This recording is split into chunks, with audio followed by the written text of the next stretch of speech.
Good evening. I am back after a much needed weekend. I'm Ramit Sethi, CEO of I Will Teach You to Be Rich. And tonight we are talking about coronavirus and money. How much do I need to save? All right, this is going to be fun because I know what you're thinking. Ramit, I've heard a lot of other people tell me how to save money. I know what you're going to tell me to do. You're going to tell me, first of all, cut back on lattes. Second of all, go open up my oven, put on some gloves, turn that lefty-loosey, righty-tighty. Thank you, lamp. Disable that oven light because over the course of the next 5 years, you could indeed save 13 cents. That's 13 cents you could put right in your pocket. You otherwise wouldn't have had it. Save the money, Ramit. If you think I'm kidding, in my book, I cite an actual article. This is a real published article by some person who wrote in a national publication something like the $50,000 cup of coffee. And he said, if you don't buy that one $3 coffee or that one $7 salad and you extrapolate it over 18,000 years, indeed, you could have $70,000. It's the $70,000 salad. I'm like, you actually got paid to write that? Are you kidding me? We're not going to talk about that tonight, okay? We're going to talk about how to save money right now. We're going to go not one level up. We're going to go about 10 levels up from the minutia that consumes most of America. And we're going to talk about structure. How much do you need to save? How do you save it? The psychology of saving it. And even, not just saving, actually spending. We're going to talk about the psychology of spending your emergency fund. So that's what I want to talk about tonight. Why does this get me so mad?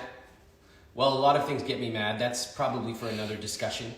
But I like to talk. I think that saving is an important part of your personal finance infrastructure. Chapter 4, conscious spending plan, means you know how much you're saving, you know how much you're investing, and you also know how much you're spending. And I think that, especially in times like today, a lot of us are wondering, like, am I okay with the amount I have saved? Or I don't feel safe, so I need to figure out a way to save more money right now. And I want to talk about all of those things. I am going to be taking questions. I will say that I get some of the worst questions on the internet from my readers. I don't know what the issue is, but you guys are horrible at asking questions. So today I posted something on my IG stories. I was like, hey, ask any questions. I got one question for today. It's actually a pretty decent question, but that was one. I think people either don't want to click swipe up and fill something out, that's fine, or they figure I'll wait until I come tonight and then do those one-word questions in the chat room.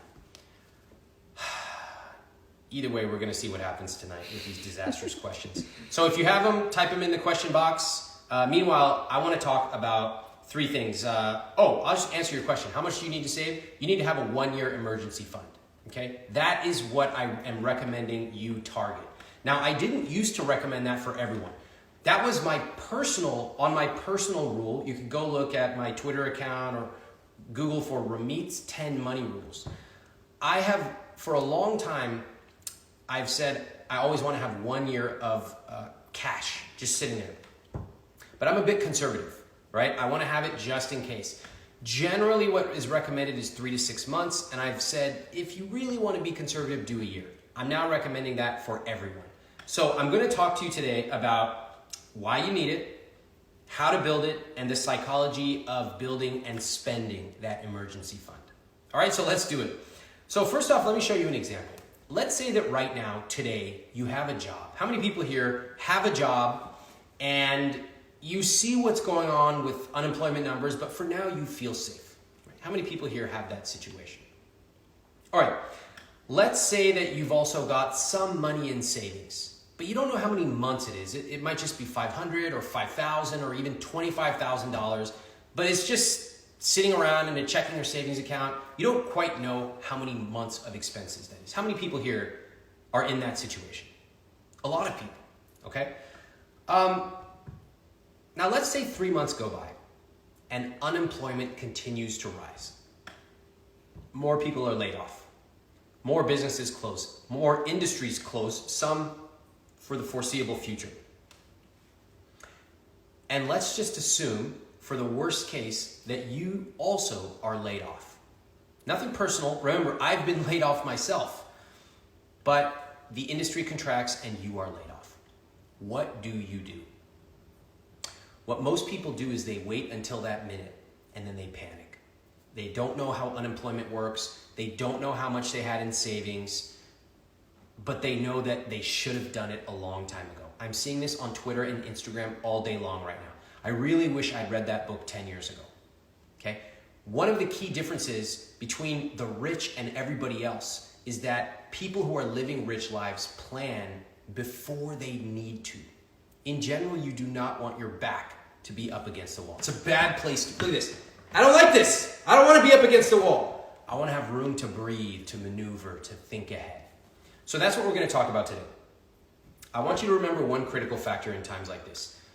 If you are laid off, it's not just you looking for a job. It's millions of other people. So it is at that very moment when things go wrong where pre-planning becomes even more powerful. Again, remember, if and when you get laid off, God forbid, it's not just you who's looking for a job, it's millions of other people. So you really want to have that room to make good decisions. And frankly, just to have a roof over your head at a critical time like that. Okay? How many people here resonate with what I'm talking about? You might have some in savings. You might have a secure job right now, or maybe some of you may have recently been laid off. But knowing that it's not just you looking for a job, it is millions of other people. And so as much as possible, we want to plan ahead. All right, so I said 1 year of emergency fund. What does that mean? How do you actually calculate it? What I found is that much of the expert advice out there gives you these sort of generic phrases, but I want to take it down a level and connect it with you so you see exactly how much that means for you. Now, does anybody here have a sense of how much 1 year of emergency expenses would equal for you? Type that in the chat room if you do, or type it in the comments. Let me give you an example of how you can calculate that while we are seeing those numbers come in. And Cass, I'll ask you for some of those numbers in just a minute. So let's assume, easy math, that I spend $1,300 a month on everything. Rent, car, whatever. Again, just easy math. All right, so I get laid off. Or I'm planning ahead. The first thing I do is I say, you know what? In a time like this, I'm going to cut some of my discretionary expenses. I don't need this. I don't need to go out to dinner that much. So right there, I cut $300 off the top. Not going to do it. Not going to take that trip I was planning, etc. $300 off. Now I know that I need $1,000 a month. Bare minimum to live, to keep the lights on, to be eating, etc. So what does that mean? How much do I need to save for 12 months? 1,000 times 12, $12,000. So in that very simple example, do you see what I did? First off, I calculated the basic number I need just to live. Then I said, you know what, do I really need to take that trip, to go out to dinner? No, I chopped off some percentage of that. I would say target 10 to 20%. In my case, I did 30%. Now I've got a number, multiply that by 12. That is the 1 year emergency fund amount that I need to be targeting. Now, in just a second, I will talk to you about how to do that. But let's see what some of those numbers are, Cass. What have people said? How much is their 1 year emergency fund equal to? We have 60K, okay, 40K, in the 20s, 25, 72, some 50s. Yeah, lots of 50s actually, and then some 35Ks. Okay, so good numbers. A couple of things that stand out to me. First of all, notice how there's no six-figure people. So why do you think that is?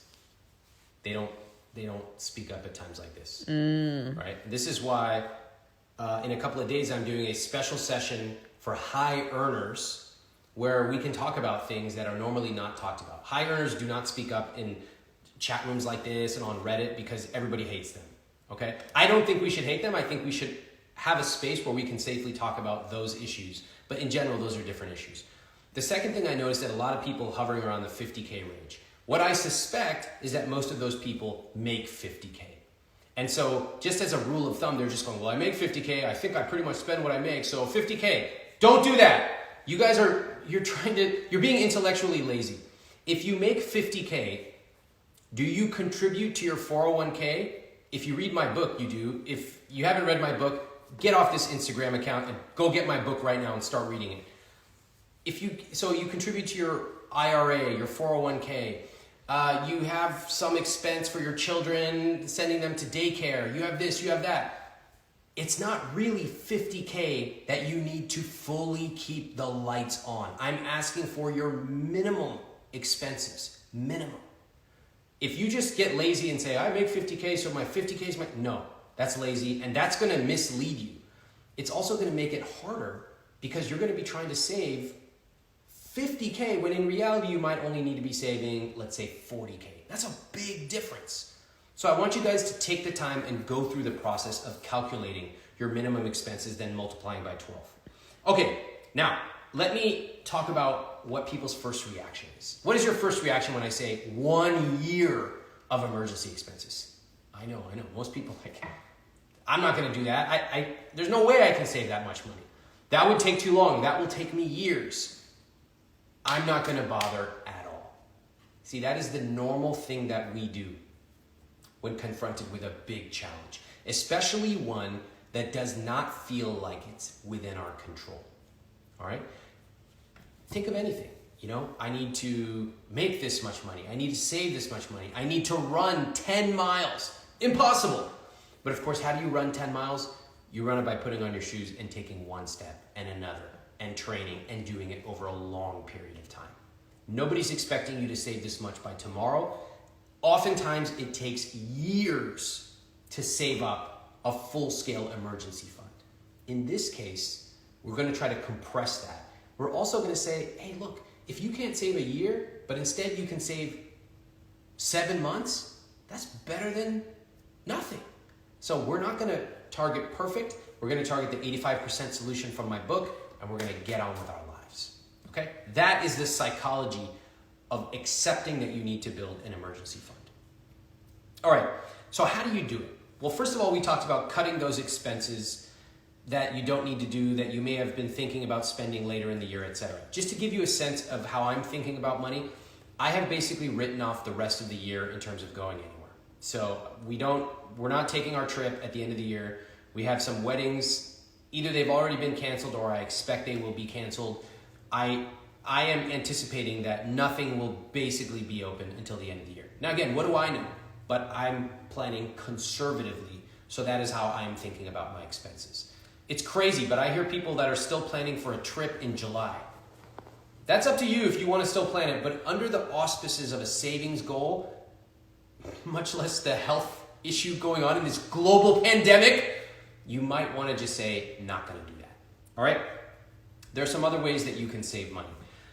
First off, if you are unemployed, please avail yourself of unemployment. There are lots of options right now, lots. A lot of people don't know about this. Please go online, search for unemployment. There are a lot of resources out there for you. Business owners as well. You should get educated, speak to your accountant. As I've said, I want to remind you that you should call up your credit card company, your student loan company, even your landlord, and you could say, look, I'm being negatively affected by COVID-19. I need to discuss what options you're making available for people like me. You need to save. Some companies are waiving fees. Some are extending payment plans over long periods of time. They're doing grace periods. There's lots of things you can do. Please take advantage of them. And finally, just by paying attention to this, you're going to start to see changes. It's like anything. If you start tracking your money, if you start tracking your eating, if you start tracking your steps, you're going to see changes just by virtue of looking at it. There's a principle, some scientific principle that's slipping my mind right now, but basically just by the action of observing something, you are going to change it. And that's a good thing.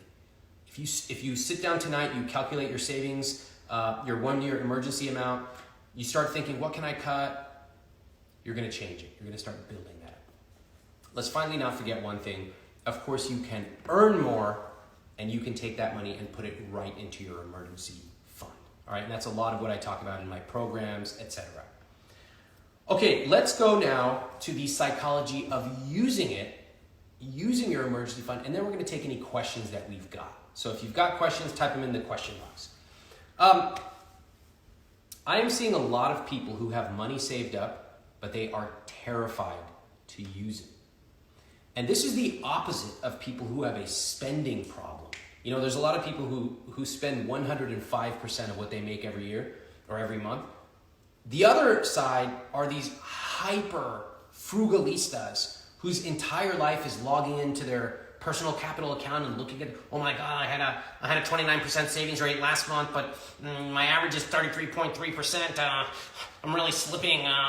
What's wrong? I got to get back on track because otherwise the fire community is not going to respect me enough. I need to get to 40%. Get a life, okay? Please do not end up on your deathbed feeling morally superior to other people because you have a 38% savings rate. I have heard people still going to work even though they have a huge emergency fund account. Why? They don't connect the two. They mentally do not connect the two. You ask them, why are you still going to work and exposing yourself and potentially exposing other people? Oh, well, what do you mean? Like, that's my job. And then you say, like, don't you have a savings account you've like been saving for like 10 years? And they go like this. They don't make the connection. It's called an emergency fund for emergencies. Cass, do you think maybe a global pandemic that has stopped virtually 100% of business across the world would be classified as an emergency? Yes. Wow, thank you. Guys, get real. This is an emergency. If you've got the money, it's time to use it. Okay? Use it to live. Use it to help other people. Use it. It's there for a reason if you need it. Remember, you can always refill it later. But the craziest thing is that you have people, and this is a small amount, but it's really important, who have done the right thing in saving, but they never built the muscle of spending it. It's an emergency fund. If you need it, spend it. So that's the basic framework for how much to save right now. Now, before I get a million questions about, Ramit, I can't, 1 year is going to take me 3 years to save, etc., I want you to remember this. That is my recommendation. If you take a look at your numbers and you say, you know what, that's impossible, but I think I can do 8 months over the course of the next 6 months, great. Round of applause. Pat yourself on the back. That's great. What I want you to do is take action. I don't want you to hear this number and get demoralized because you can't do it overnight. Part of money is its patience. In fact, one of the biggest parts of earning a lot of money is being patient. In this case, you focus on what you can control. Cut your expenses. Earn more. Optimize your spending on all your bills. Call them up. Negotiate them. But take control. That is what I'm really urging. All right, so in just a second, we're going to take questions from the question box. But first, I want to answer Camille from Minneapolis, the best and only question that came in tonight. And she asked, Camille, what a great question. Would you recommend halting or minimizing your 401k contributions, your student loan payments, your HSA contributions until we build up at least 1 year of emergency fund? Yes. Yes, I would. Crazy to hear me say this. But yes, I would. The HSA contributions you might make, for example. HSA is a great tax advantaged account. It's amazing. I talk about it in chapter 3 or 7 of my book. The amount you could make this year, if you compound that over the next 20 years, it's some amount. You know, I don't know how much you're contributing. Maybe that will be worth $10,000 over the course of the next 20 years. Okay, that's a lot of money. But guess what? Today, in an employment scenario like this, I would rather have a couple $1,000 now sitting in that savings account relative to $10,000 later. Remember what I am saying. You have to live to fight another day. That's a really important principle right now. You do not want to run out of money. Above all, you do not want to run out of money. You do not want to put yourself at risk, or if you have your family or loved ones at risk. So, rule number 1 is live to fight another day. And that means if you have to take a little bit of a haircut on your $10,000 over the course of the next 30 years, big deal. It's not a big deal. You can take the $2,000 that's in your pocket and you can invest a little bit more aggressively next year or the year after whenever things recover, okay? But yes, I certainly would stop contributing to those things until I had a 1-year emergency fund. And then, once you have that, certainly go back, continue investing. That's what I'm doing, right? I'm continuing to invest. So if you've got that 1-year emergency fund, you have earned the right to keep investing your money, and you will benefit drastically from that opportunity over the long term because you did the work ahead of time. For those of you who don't have that, that's okay, but focus on that first. Okay, Yes? before we get into questions, we just got a comment that I want to say out loud because I think it's awesome. So I am the Christina just said, I'm a junior in high school and will receive your book sometime this week. I can't wait to start reading. Wow. Awesome. Junior in high school. Yeah, that's amazing. I am so, oh my God. Can I just say this? First of all, is her name Christina? Her username is I am the Christina. So yes, I am the think Christina. so. Awesome to meet you. Congratulations on taking action. And I just want to say this. For someone your age, this is the crazy thing. Young people with a long time horizon should be happy that stock prices are down. For young people, it is the single best thing they can hope for over the course of the long term because you are starting your investment career, even if it's $50 a month, even $50 a quarter, you are building that habit of investing right now. And I think it is amazing. I remember starting to invest in my teen years. I made a lot of mistakes. I wish there was a book like this out. I would buy individual stocks. Most of them went bankrupt. But I learned how to log in. I learned how to set things up automatically. And it's kind of hard and intimidating the first few times you do it. But once you get it, the habit, you're like, oh, this is not too hard. When I make some money, I just put it in there. You will benefit in an insane amount. So I'm the Christina. I'm proud. I'm happy. I'm thrilled to hear that comment. Okay, good job. Oh, she said that was her middle name. Okay, so first question. If we have the capacity, should we create an EF for our parents? Ooh. That's part of a larger question, I think. So I do believe that in times like this, that you should take care of your friends, your loved ones. That was the first rule that I posted on my last video, Instagram video, etc. And that was the first thing that I did. When this happened, the first thing I said was like, all right, I got to check in with my family, loved ones, make sure we're okay. So if you have the capital, then I believe this is absolutely a time to deploy it. Yes. How you do that is a very sensitive topic. For example, if you just like send a check for $10,000 to your parents, that might not be received too well. I don't know your parents. Some parents are proud. Some would be defensive. Some would be like, oh, it's about time you sent me that $10,000 check. You need to make sure you understand, and I would strongly suggest you bring up the topic. One way you might do that is, I had a question from somebody the other day. Should I have an uncle or something, and I suspect that, he's not doing well. What should I do? I think one option you have is to send them a small gift, just something that lets them know you're thinking of them. Now that opens up the opportunity for you to give them a call or for them to call and thank you. And then you say, how are things going? How are you feeling? Is there anything I can do to help? And that small gift, again, it's a modest gift. It's just a token to say, I'm thinking of you, allows you to have the conversation and judge whether they might be open to needing some help. I might suggest something like that depending on where your parents are on that spectrum. But yeah, I absolutely think if you can help your loved ones, this is the time to do it. Okay. Oh, this is interesting. How do you take responsibility if you know your parents would help you in an emergency? So can you read it one more time? Yeah. How do you take responsibility if you know your parents would help you in an emergency? How do you take... Well, okay, so let's just admit what's going on here. There's some people who have help, whether it be their parents would backstop them if they needed it, or their parents pay their rent. We should admit this. I remember when I moved into New York, my parents came with me and they were moving me up.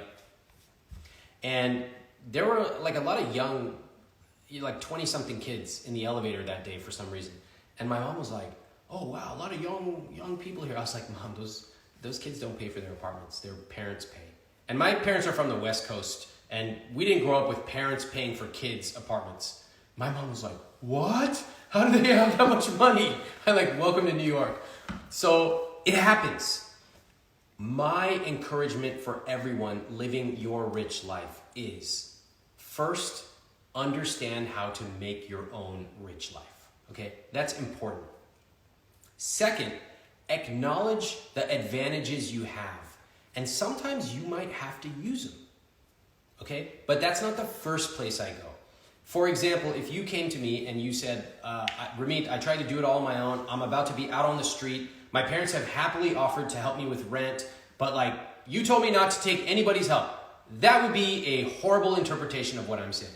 Sometimes in your life, somebody's going to get you an interview. You should take it. Sometimes in life, someone's going to teach you something that behind closed doors that they wouldn't have taught you in public. You should take that. But you probably should not depend or become entitled on it. So I do think that you should find your own way. You should follow my advice about building an emergency fund. Honestly, you want to show people around you that you are taking steps to control your future. But if in the rare case you truly need help, raise your hand, ask for it. Okay. All right.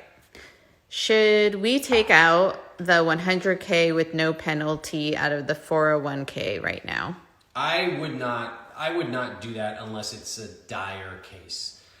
So I would say 50% of the time I hear from people who took a loan against their 401k or pretty much took a loan, they never repay it. People who take loans out of their 401ks in general have poor behavioral control over their money. It's just like people in credit card debt. In general, people in credit card debt are there for a reason. Okay? I'm not talking about healthcare expenses. I'm talking about credit card debt. So don't do that, because even though right now they've done some amazing things to be able to waive some of the fees and penalties that used to be there, unless you absolutely need to, I would not recommend it. Why? A couple of reasons. Number one, it's a bad sign overall if you go in raiding your 401k. It shows that you haven't done the other things. And for most people, the other things can actually sustain you. Second, don't forget, I talked about all these things you can do. Call up your credit card landlord. Unemployment, if you're unemployed, get it. Take advantage of it, please. It's there for you. If you have to raid your 401k, then something has really gone wrong. Now, I'm not saying don't ever do it, but it's one of the sources of last resort. So I would not recommend it. I would try as much as possible not to do it. Oh, one last thing. By taking it there, it will maybe tide you over in the short term, but it will cost you dearly in the future. That money there will be highly lucrative to you in the long term if you can live to fight another day. How do you determine how much you can spend on rent if you have a variable income? Ooh, that's a good question. So there are some guidelines for how much you should afford to spend in rent. In general, 28% is a good recommended number. You can search 28% rent to see what I'm talking about. So there actually are some good guidelines for how much people can spend on a rent or a mortgage, basically housing, a car, all debt combined, including student loan, credit card, etc. Most people don't know about these, and they're in my book as well. But there are some generally accepted guidelines. Now, if you have a variable income, that adds an extra layer of complexity. The way that you do it, as I cover in some chapter, is you want to build a buffer. So if your minimum expenses are $1,000 a month, you want to target 6 to 12 months of emergency fund. So in this case, if you have a $5,000 a month, you take $1,000 away, pay off your stuff, put $4,000 in your emergency fund, and then next month, if you make zero, you can draw from there. In general, you want to build up a buffer and effectively simulate a standard 9-to-5 income. Now, what does that mean specifically for you? It really depends on the numbers we're talking about. If your variable income is, $1,000 to $2,000 a month, that's going to be a pretty low rent. If it's, I know some freelancers who some months make $30,000 and then they make zero for 2 months. That's going to be a totally different rent. In general, I would err on the side of being conservative. I would look up that 28% rule. I would look at how much you've made over the last year, just as a benchmark, and then I would take a steep haircut for the next 12 months, again, depending on your industry. So it's a bit complicated for you, but I would assume that you've already been spending it so you can see if you're making too much or if you're spending too much or not. And in worst case, you may need to find a second job. Also, you may need to move to a cheaper place. All right? So tonight, what did we talk about? We talked about more than just cutting back on $3 expenses. We talked about the structure. How much do you need to save? I'm recommending 1 year of emergency fund. We went deeper. We talked about the psychology of what does it mean to build that. A lot of people go, that's overwhelming. I can't do that. Forget it. And they give up. Do not do that. Even if you get 70% of the way there, it's better than zero. We talked about how to build it. Lots of options you have to save money right now. Lots. So please don't feel overwhelmed or like it's unachievable. You can achieve it. Absolutely. It just might take some time. And finally, we talked about the psychology of spending it. If you have an emergency fund, you have earned the right to deploy it. Spend it so you don't have to go to work. Spend it on your loved ones. And even continue investing if you have additional money. So that is what we talked about tonight. Please follow me on YouTube, follow me on Instagram, tag a friend who needs to see this. We really talked about some stuff that's not frequently discussed in one easy video. So I'd love to share this and I'd love your help to do that. Thanks, and I'll see you tomorrow night.